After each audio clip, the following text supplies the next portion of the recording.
Hey class, in this video we are going to continue working on our website and we're going to add CSS. So we're going to learn how to set up our CSS document and add color to our website. So we're going to start very simple with just a few CSS rules, and we'll have a couple more lessons where we get into a bit more.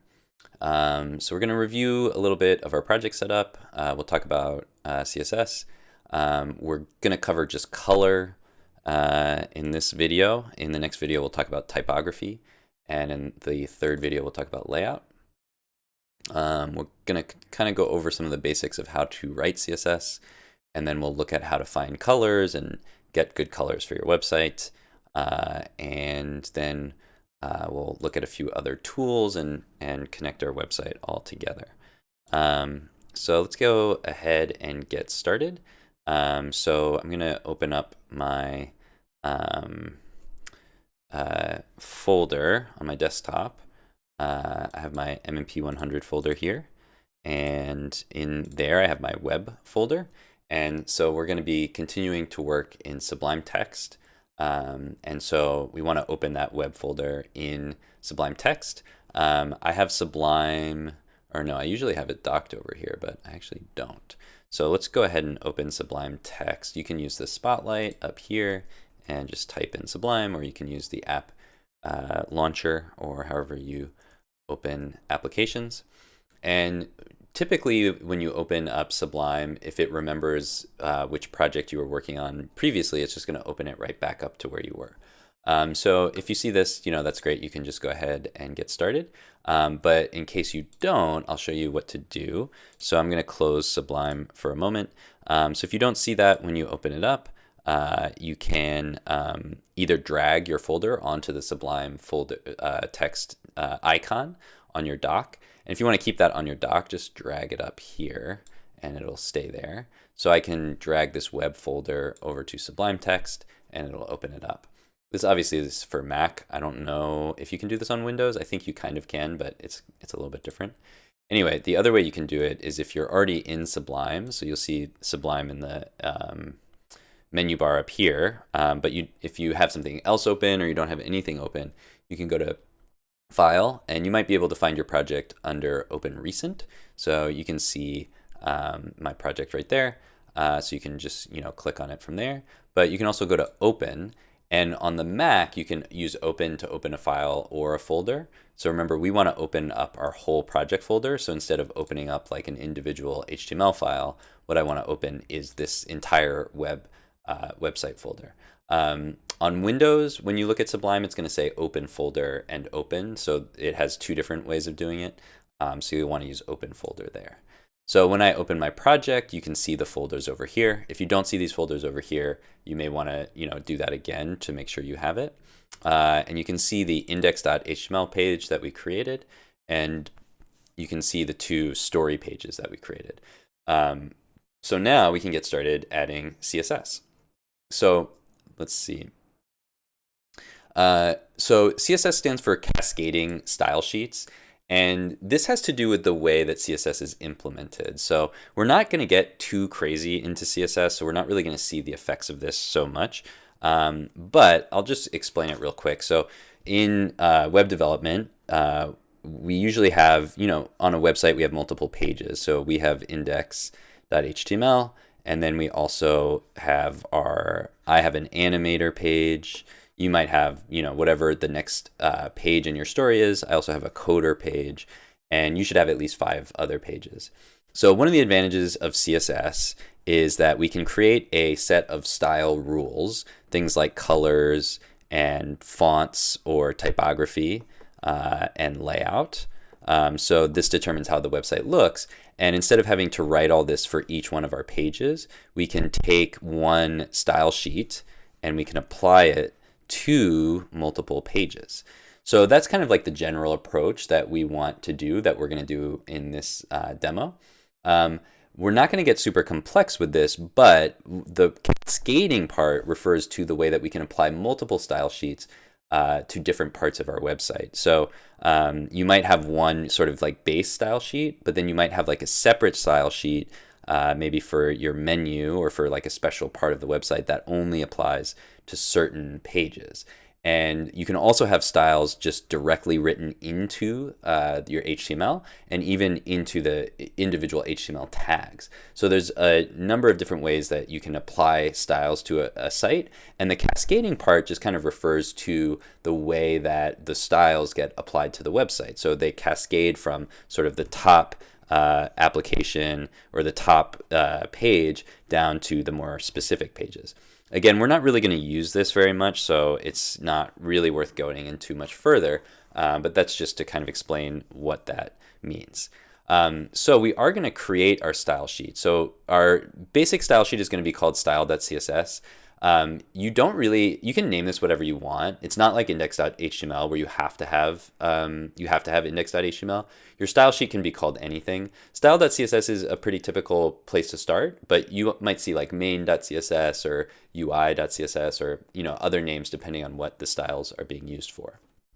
We're going to go with the default style.css. So I'm going to create a new document, which I already did using Command N, and then I'm going to save it. So I'm going to hit Command S, and I'm going to call this style.css. And I'm just going to save this in my main web folder next to the index.html. And the location for this is important because we need to know where it is when we apply it to our pages. So I'm going to click Save here. And so I want to apply this style sheet, the rules that I write in here, to my index page. So in order for us to see how this works, we're going to have to apply it first so that when we preview the page, we'll be able to see those style changes. So we have to do a few steps before we're actually going to see the results of what this looks like. So the first thing we're going to do is attach our style sheet to our index page. So this is actually in our index.html, and it's in the head section because it's not something that is going to appear on the body, even though obviously the styles affect the body or the content of the page. The way we tell our HTML page to sort of grab that style sheet is in the head section. So to do this, we're going to use a link tag. You might think I would use a style tag or something like that, but that's a separate thing that you can use to add styles directly into your HTML. So to link our style sheet, we use a link tag. And this has an href, just like our a tag or our anchor tag that we talked about last time, but it's just going to reference where the style sheet is. So I'm going to use the href property or attribute, and I'm going to give it the value style.css. Since they're in the same folder, I can just reference that file name directly. There's a couple other attributes that I have to give to this HTML tag so it understands what it's looking at. One is rel. Rel is just style sheet. This is just kind of a default thing that just lets it know that it's a style sheet. And then we also have to include the type, which is text/CSS. That just kind of helps the browser get set up with what it's looking for. So this will connect our style sheet. We haven't written any styles yet, so we're not going to see any changes in our HTML, but we can open our HTML page and take a look at where this appears in the source. So if I double click on index.html, I'm going to open it up in the browser. I'm going to reset the default zoom. I kind of zoomed in when I was working on the HTML to see it a bit better. But one of the things that we can do with our styles is, change the look of the website. So we'll be able to fix that. Let's look at our source now. So I'm going to go to View and go to Developer and go to View Source. And now we can see this link to this style sheet. And we can see that page exists, but we haven't written anything. So that's why there's nothing there. So I'm going to close this and let's add style. So for today, we're just going to focus on color, or in this video rather. We're going to have a couple other videos, but we're just going to add color and we're going to talk about how color affects the page. So actually I am going to zoom back in so we can really quickly just look at these default colors. So the background is white. We can change that. The text is black. We can change that as well. And then our links have a default style, which is they're actually blue if you haven't clicked on them, and then they turn purple once you have clicked on them. So if I open this page in an incognito window, you can see those links actually turn blue because in this incognito window, I haven't actually clicked on them yet. But once I click on them now, actually incognito won't remember, but a typical browser page would remember that I've clicked on these links. So that's when they turn purple like we see here. And we can change all of those styles and we'll kind of look at how they work. So let's add a style rule first, and then we will add some colors. So let's go back to our style sheet and let's talk about how we write a style rule. So when we're writing CSS, there's a few conventions that we use. So the first thing that we do is that we want to use what's called a selector. Oops. Okay, so the selector is the first part, and the selector chooses or selects the HTML that we want to style. So any of the HTML tags that we have in our document, we can select to style. So we could do the body, anything that's visible on the page. We could do an H1, we could do a paragraph, we can do an anchor tag, and any other HTML tag that we want to use, we start with our selector. So we kind of like choose where to add the styles. And the styles that also apply to elements inside of these, each one of these tags. So we'll look at how that works in a second. So we start with the selector, and then we add rules. So we use some curly brackets to kind of say like, these are the rules that apply to this selector. Let's say we're going to use the body to start. And inside the curly brackets, we write whatever rules we want. And a rule is made up of a property and a value. And it looks like this. You have the name of the property, a colon, a value, and then a semicolon. And you have to write all your rules like that, and we'll see a bunch of examples. So the property could be things like the color, which affects the text color, background color, there's font, family. There's a whole bunch of different rules that describe different parts of your web page. So there's lots and lots of CSS rules. We're not going to learn all of them. We're not even going to learn like 1% of them. If you go to MDN CSS and look at selectors, you're going to see. Let's see if we can find a list of selectors actually. Yeah, index of selectors. Universal selector. Oh, these are sort of more complicated selectors. Let's see if we can find.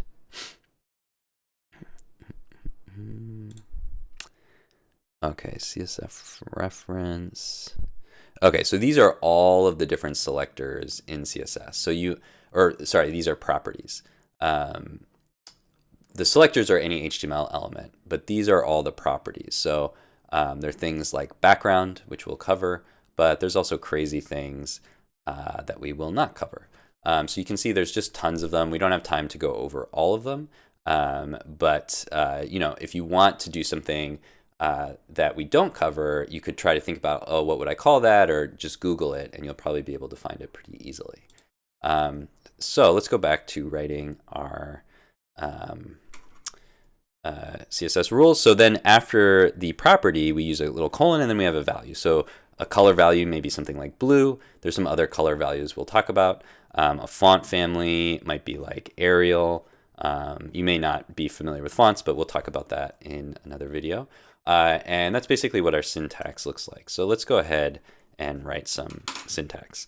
So again, we're going to start with a selector. So I'm going to use the body. And then I'm going to use two curly brackets like that, and I'm going to hit enter to make a new space to show where all of my rules go.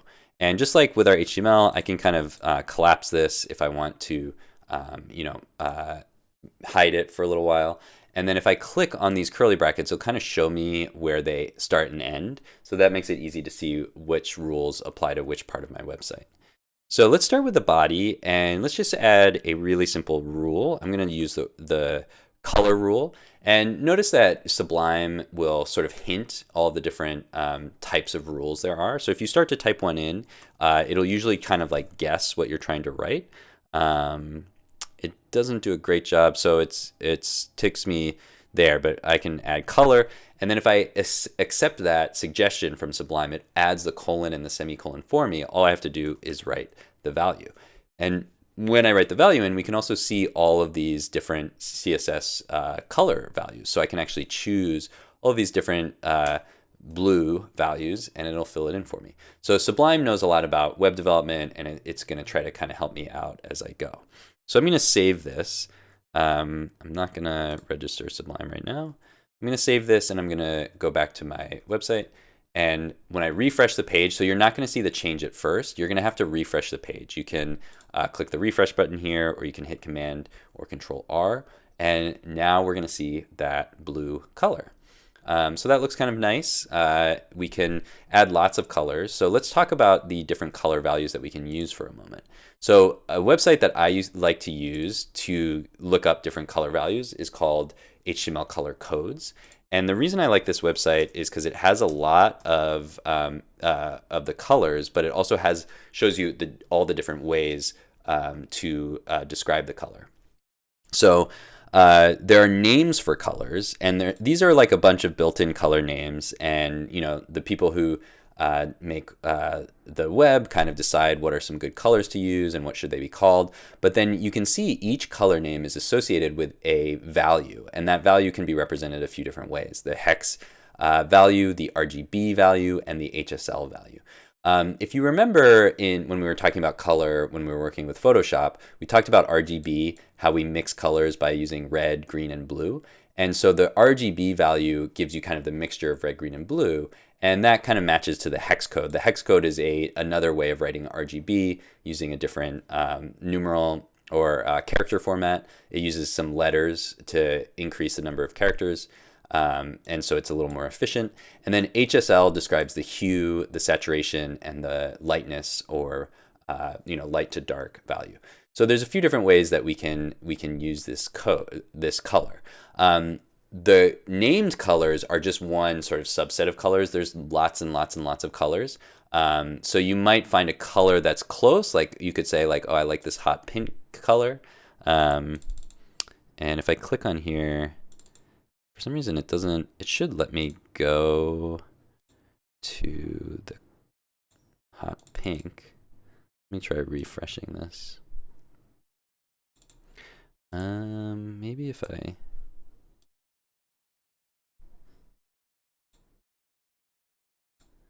well, it won't let me do it, but maybe if I...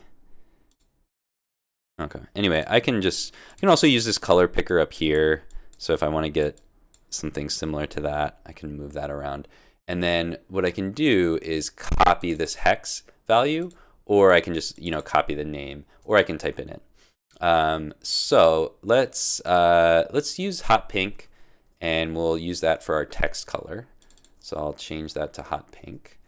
And now when I refresh the page, now we can see it's hot pink. So now we have this hex value here, and we can see that that is the same thing. So I can also say color and then hex and then use that value. So the hex needs a little hashtag in front of it, and that's going to look at the same, but this color is going to overwrite that color. So if I had blue here, you would see it's still going to be hot pink. So you can see a couple different versions of the same color. So another thing that's really nice about using Chrome and using modern web development tools is, besides the view source, which we looked at before, we could go to view developer and go to view source, and that shows us the source of the page, and we can also look at the style sheet here.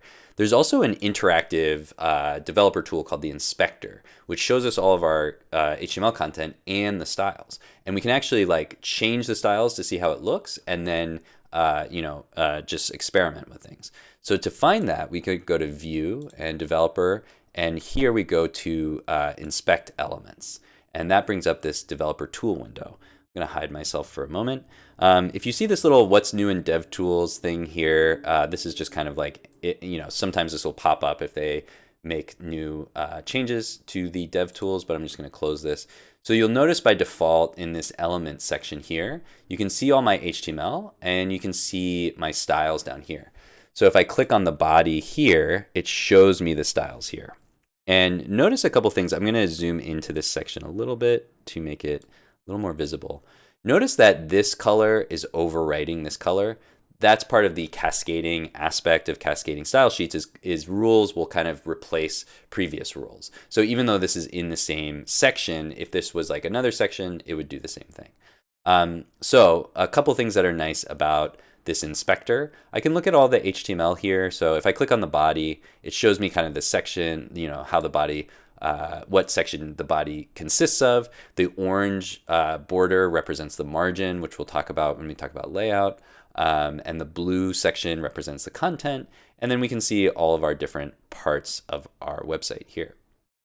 And then if I click on the body, I get to see these styles. And you can see this thing that's called user agent style sheet. These are the default styles that the browser puts in by default. So the body has a couple default styles. One is there's a 8-pixel margin, which is that space around the content. And the other is that the display is block. And you can see sort of a visualization of what this content looks like here. Then we see the styles that we wrote, and it even tells us where those styles are. You can see this is style.css on line 1. And if I turn these off, you can preview what it'll look like if you make changes. And this is not a permanent change. This doesn't change the files. It's just a preview here. So if I change these rules and then refresh the page, it'll go back to what it looked like before. If I click on the H1, you can see there are a number of default styles here. That's why the text is bigger, because this font size is larger, and there's some margins, and it's a bold. The font weight is bold. So there's a few other styles. You can also see here inherited from body. So because H1 is inside body, the H1 inherits the styles of the body. So this is another way that CSS works to make things more convenient. I can write one style for the body and applies to everything in the document that's inside the body. So that's a lot to cover. There are a number of different things that are going to be new here, but just kind of talking about all the different things that we're looking at. One thing that you'll notice is our links are not pink. And so if we click on the anchor tag, you'll see that one of the default styles for the anchor tag is this color is WebKit link. And this is closer. So this is another aspect of cascading. Since this applies directly to the anchor tag, this is overwrites what's inherited from the body. So the anchor tag itself has its own style, which is closer to kind of where we are with this content. And so it applies this style on top of these styles. So you can see both of these styles are overwritten by our default style here. But we can add our own style to the anchor tag to change that color. So let's choose another color for our anchor tag. Maybe we'll do something like, let's see, let's go back to color names. Oh, it has Minecraft color codes. That's new. I haven't seen that before. Let's do something yellow. Maybe we could try gold. I think that might look kind of nice. So I'm going to go back here and I'm going to write a whole new style. So to overwrite the style for my anchor tag, I need an A selector. This selects all of my A HTML elements. I'm going to add a curly bracket. So I'm going to hit Shift and hit the bracket. And this adds 2 curly brackets in Sublime Text. It kind of does that for me to make it a little faster. I'm going to hit Enter to create a new line. And I'm going to do color and then paste in gold. And it actually shows me there's a couple other options here. Goldenrod might be nice. Let's see what that looks like. So I'm going to refresh this. And so now you can see my links look gold. And goldenrod is a little desaturated, so I'm just going to go with regular gold. See if that looks better. That's a little bright, but that might be okay. We might change the background. So that brings up another good thing to think about when it comes to color, is that when we're using color, we want to make sure that we have what's called contrast. So let's say I have this hot pink text and gold links, and let's say the background color. So I'm going to set a new rule here. I'm going to say background color, and I'm going to set this to, let's use something that we know is very close to gold. So let's do goldenrod. That doesn't actually look as bad as I thought, because the gold does kind of stand out from the goldenrod, at least on my screen. But actually the pink is hard to distinguish with the goldenrod. And I think that's because they have very similar levels of saturation. So the amount of color is very similar in both. And so this is very hard to read. And so when we're making choices with our colors in particular, but in design in general, what we want to aim for is a good amount of contrast. contrast is a good way to make sure that contrast refers to like the difference between color values. So black and white are very high contrast. So the defaults for our website are extremely high contrast. Black and white are as far away as we can get as colors. But you can see the pink and the gold or the goldenrod are actually quite close in a certain way. And so if I change this color in my inspector, I can see, if I go really dark black, the pink stands out really well. If I go really light white, it sounds okay. But if I do like a gray, kind of in the middle, there are parts where it really doesn't stand out at all. Like here, it's very hard to read. Here, it's a little better. As we get darker, it gets better. So the higher the contrast, and this black is actually kind of cool for this color scheme. So I might just use black, or I could do a very dark gray, or maybe I would get into the yellow zone or the orange zone and get a dark. But I think actually just black is going to be kind of fun for this one. So let's go ahead and make our background color black. And so now we have really high contrast. See how that hot pink really pops out, and the yellow or the gold also pops out really well. So that kind of, having the high contrast makes it a lot easier to see the content and to differentiate between text and links. If the links and the text were the same color, the links are underlined, which is helpful. But sometimes your links aren't underlined. You can change that as well. But having the contrasting color makes it a lot easier to read the website. Okay, so I think we are almost done. We just want to connect this style page to the rest of our pages.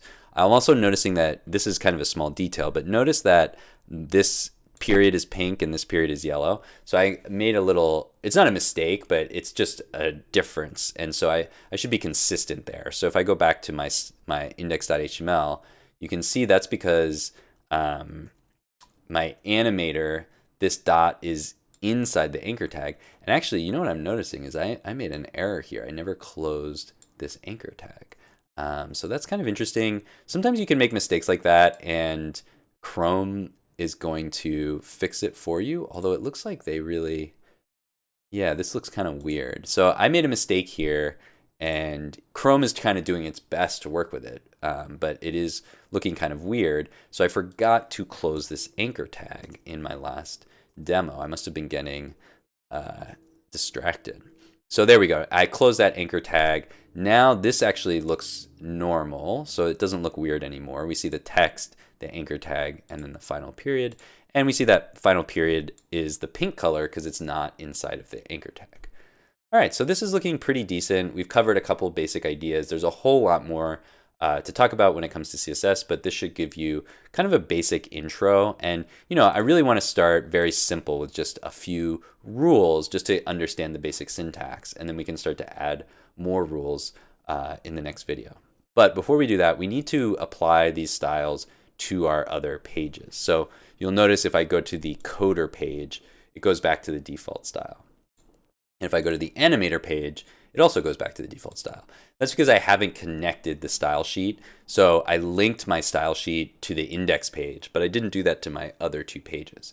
So let's go ahead and do that now. I'm going to copy this line of HTML. So I'm just going to select it and hit Command C to copy. And then I'm going to open up Animator, and I'm going to paste this in. I'm going to save this, and when I go to Animator, you would expect to see those styles, but remember that our animator is inside a folder. And you can actually see if I look at the console over here, it's saying, I can't find that file. And so this is a good time to remember that when we're looking for files on our website, so like when we link from index.html to coder or animator, we have to use the folder. And the slash indicates a folder versus the .html indicates a file. So inside the story folder, when I go back to index.html, I use // to go back to the main folder. And I can do the same thing with style.css. So I can say go back to the main folder and look for style.css there. And now my style applies. So I can apply the style sheet to every single page on my website. Let's do that with coder.html as well. I'm just going to paste that in there. And there we go. And so now we have our styles all set up. All right, so that's it for this video. We're going to do 2 more CSS videos this week, so it is kind of a lot to cover, but there's a lot we can do with CSS. So I'll hold off on updating the blog for now. In the next video, I'll talk about typography, and in the third video, I'll talk about layout. So I'll see you guys in those videos.